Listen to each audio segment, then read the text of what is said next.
28 Şubat'ın briefingli yargısının ve bu yargının tahkim ettiği zemine basarak büyüyen paralel yargının hukuksuz kararları ile devlete karşı suç işlediği iddiası ile 20 yılı aşkın süredir cezaevlerinde tutulan 28 Şubat mahpusları kimseden af talebinde bulunmuyor. Onlar gayrimeşru mahkeme kararlarıyla tıkıldıkları cezaevlerinden derhal tahliye ve yeniden yargılanmak istiyorlar.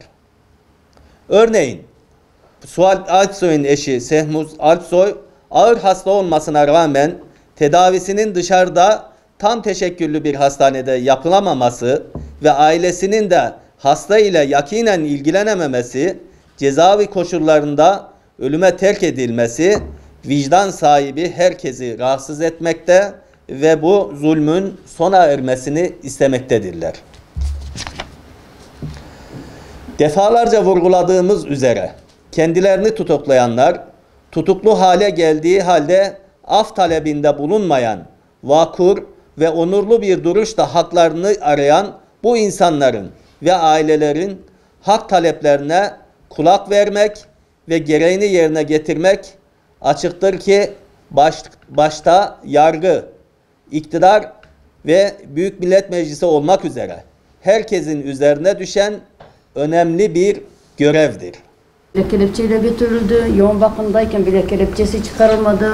Hani bazen hani durumu birkaç dakika hani onu görmek için içeri girdiğimde yani o kelepçenin yoğun bakımdayken böyle eline battığını görüyordum ve hiçbir şey yapamıyordum. Çünkü bazen oradaki komutanlara söylediğimde biz hiçbir şey yapamayız diyorlardı ve o kelepçeyi bile gevşetmiyorlardı. Yani yoğun bakımdayken bile onu kelepçeyle tuttular. Yani bu gerçekten çok büyük bir zulüm. Benim zihinsel engelli epilepsi hastası bir oğlum var. Onun 3 aylık olan engelli maaşını alıyordum. 1 aydır maaşı kesildi.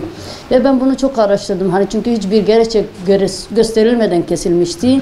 Ben bir mütevelli heyetinden olan birisiyle görüştüğümde bana söylediği, yani beni gerçekten şok etti. Bana diyor ki terörist ailesine maaş mı vereceğiz? Aynen bana bunu söyledi. Yani ben bunu duyduğumda artık daha çok şok oldum. Yani 28 Şubat'ın bitmediğini, hala devam ettiğini ben düşünüyorum.